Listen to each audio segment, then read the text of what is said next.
to 28 billion ringgit a year. 10 billion ringgit to 28 billion ringgit a year. I say, before you talk about 103 billion ringgit savings, declare war on corruption, you can save 103 billion ringgit in 5 years. Can save that. And of course, review and reform in efficient, unjustifiable, inequitable subsidy, all forms of abuses. So, Idris is only dealing with the symptom, not with the real problem. But that is supposed to be the NEM, New Economic Model. But NEM is in trouble. Because 2 days ago, you have what is known as the Malay Consultative Council, led by Perkasa, Ibrahim Ali, the King of Rocks. The King of Rocks. Opposing, rejecting the new economic model. So I'm shocked. How can, and the Prime Minister was there. What business has the Prime Minister to attend that Congress? The Malay Consultative Congress, which rejected the NEM. And what is the NEM? The new economic model. It's supposed to be one of the 4 pillars for Najib to transform Malaysia, to become an advanced high-income nation 2020. What are the 4 pillars? Number 1, One Malaysia policy. One Malaysia policy. Number 2, new economic model. Number 3, government transformation program, GTP. Number 4, 10 Malaysia plan. And 10 Malaysia plan is supposed to be introduced in Parliament on 10th of June. The most important, of course, starts out with One Malaysia, and then the new economic model. Both these 2 pillars have virtually been torn away. Why? One Malaysia. Is there One Malaysia? After 1 year as Prime Minister, racial politics become more serious. We hear people talking about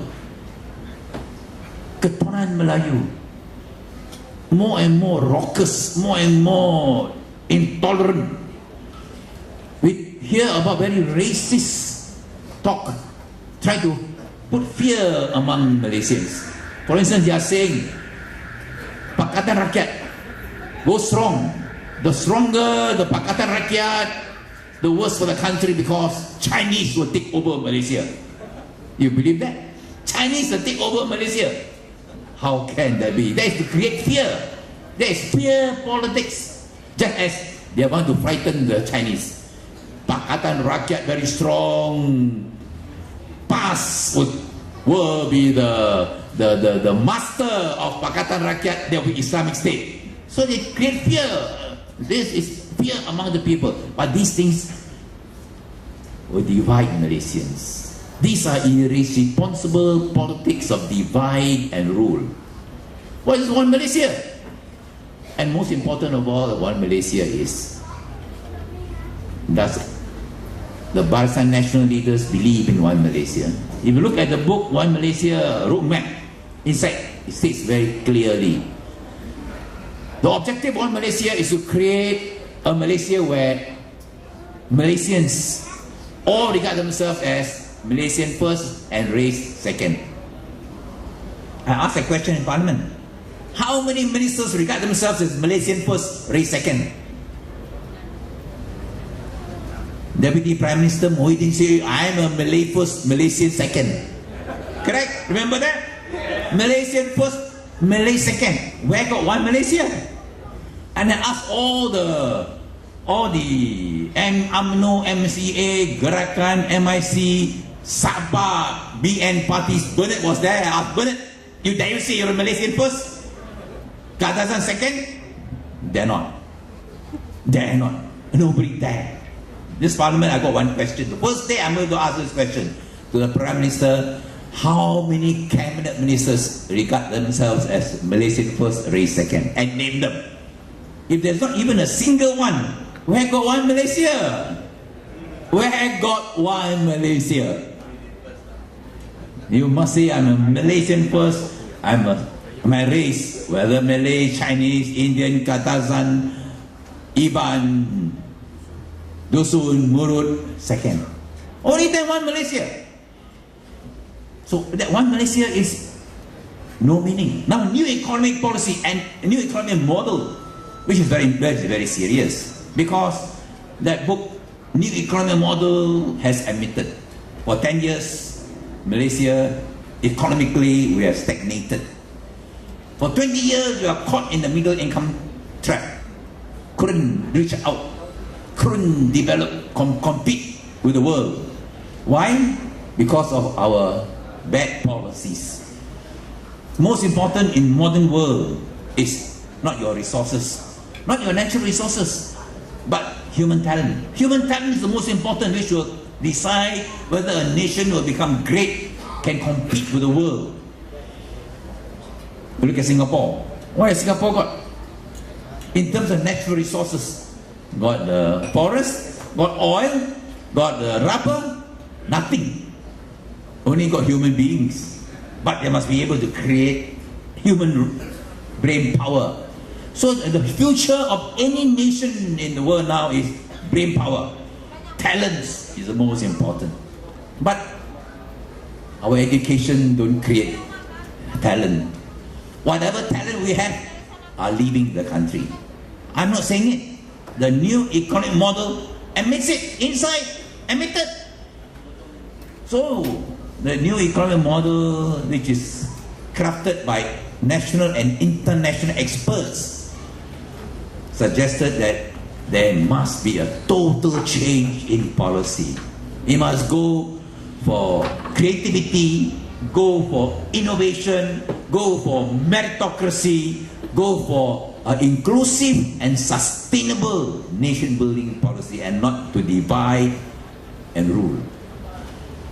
And that's and when Najib became Prime Minister in April, he has been talking about a new economic model.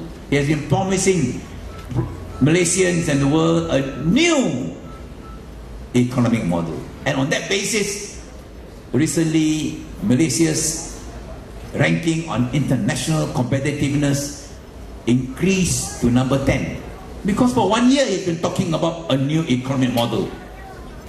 That there will be change, that there's going to be reform, that there's going to be meritocracy, fight against corruption, there are no more brain drain, everybody will have an equal place in our society. So that was computed into this calculation for the international competitiveness ranking, Malaysia number 10.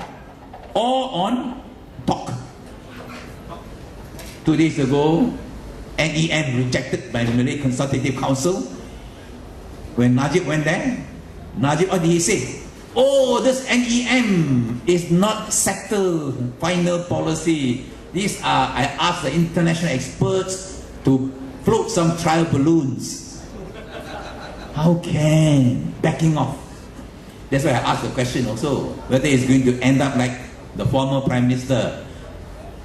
Even worse, a flip-flop Prime Minister. Chop and change whenever he's under pressure. One Malaysia, he never stand up. New economic model seems to be backing off. The 10 Malaysia plan on the 10th of June. They have been talking that that will be the basis for the new economic model. Now, new economic model, part 1, part 2. Part 1, general principles. Part 2, details. Supposed to be 10 Malaysia plan. Not ready. Push to August, push to September. Then what? Then why present the 10 Malaysia plan in June, on the June the 10th? It will be based on what? Based on old policy. Old discredited policy. So these are things we have to save Malaysia. That's why if there's no NEM, then we are going to, there's no new economic model, no political will to create a new Malaysia, then 2019, Idris Jala may be right. Malaysia may have to go bankrupt. So we have to save Malaysia. How can Malaysia change?